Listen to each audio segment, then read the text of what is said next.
Sa update sa patuloy na bakbakan sa Middle East, nagbanta ang Israel sa Hamas na babalik ang kanilang puwersa militar sa Gaza. Ito ay matapos ang anunsyo ng Hamas na ititigil muna nila ang pagbabalik sa mga bihag.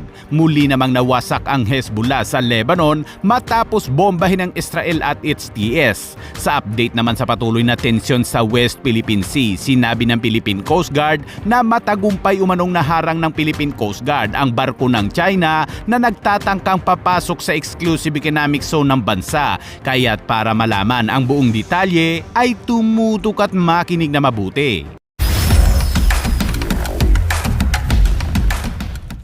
Mahabang panahon mula nang tumigil ako sa pagbibigay ng update sa patuloy na girian sa Middle East. Kaya naman ngayon ay aalamin muli natin mga kabayan ang mga bagong kaganapan kung saan nagbigay ng babala si Israeli Prime Minister Benjamin Netanyahu na kung hindi umano ibabalik ng Hamas ang mga natitirang bihag nito hanggang Sabado ng tanghali, ang tigil putukan umano ay magtatapos at ang puwersa ng IDF ay babalik sa masinsinang pakikipaglaban hanggang sa ganap na talunin ang grupong Hamas.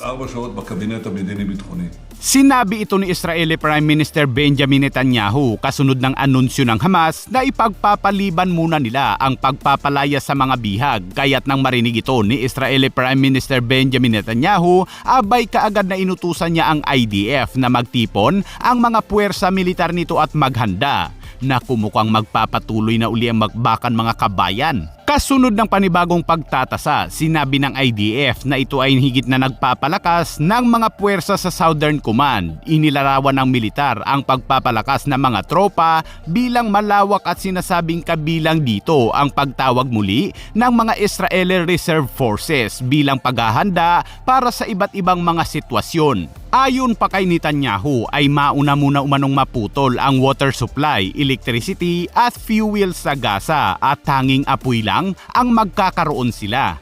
Nagbigay rin ng ultimatum si US President Donald Trump sa mga Hamas na kung hindi nila ibibigay lahat ng bihag hanggang Sabado ay may kalalagyan umano ang grupo. If all of the hostages aren't returned by Saturday at 12 o'clock, I think it's an appropriate time. I would say cancel it and all bets are off and let hell break out.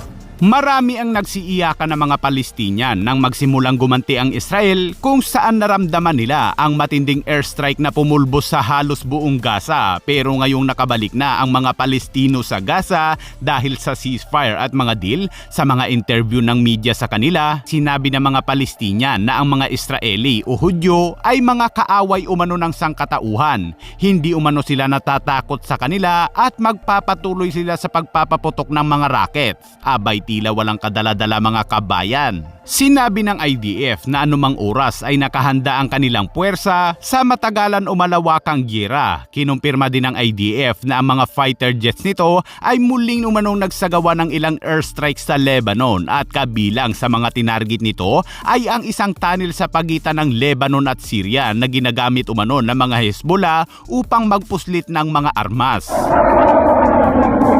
Hindi lang mga Israeli fighter jets ang bumobomba sa mga pasilidad ng Hezbollah dahil patuloy rin ang pagkilos ng ground forces nito sa katimugang bahagi ng Lebanon upang buwagin ang mga depo ng armas ng Hezbollah at kapag natagpuan ay pinapasabog ito tulad nito.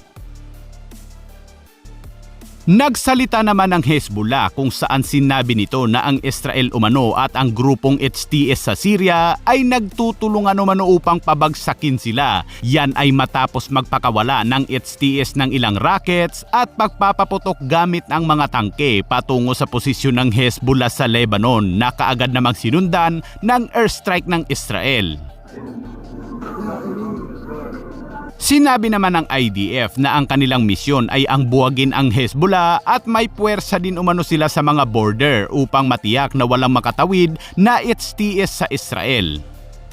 At sa update naman sa West Philippine Sea mga kabayan, pinigilan umano ng barko ng Philippine Coast Guard ang paglapit ng barko ng China sa baybayin ng Zambales. Sa isang ulat kagabi, Martes, sinabi ng Philippine Coast Guard na hinadlangan ng BRP Cabra ang barkong 3304 ng Chinese Coast Guard mula sa paglapit sa lawalawigan. Sa kabila ng mas maliit na sukat nito ay epektibong napanatili ng BRP Cabra ang layong 78 hanggang 85 nautical miles sa pagitan ng Chinese vessel sa exclusive economic zone ng Pilipinas, sinabi ng Philippine Coast Guard. Bukod dito, sinabi ng Philippine Coast Guard na ang barko nila ay nakaharap din ng isang research vessel ng China na Lanhai 101 na tumatakbo ng humigit kumulang 25 nautical miles sa baybayin naman ng Pangasinan.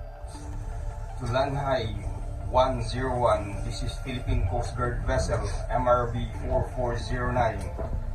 You are advised that you are currently sailing within the Philippine Exclusive Economic Zone. Iginiit ng Philippine Coast Guard na ang mga aktibidad umano ng Chinese vessel sa loob ng Exclusive Economic Zone ng Pilipinas ay bumubuo ng mga paglabag sa Philippine Maritime Zone Act, United Nations Convention on the Law of the Sea o UNCLOS at 2016 Arbitral Award. Dagdag ng ahensya, nananatiling determinado ang Philippine Coast Guard sa pangako nitong tugunan ang labag sa batas na presensya ng mga puwersang maritime ng China.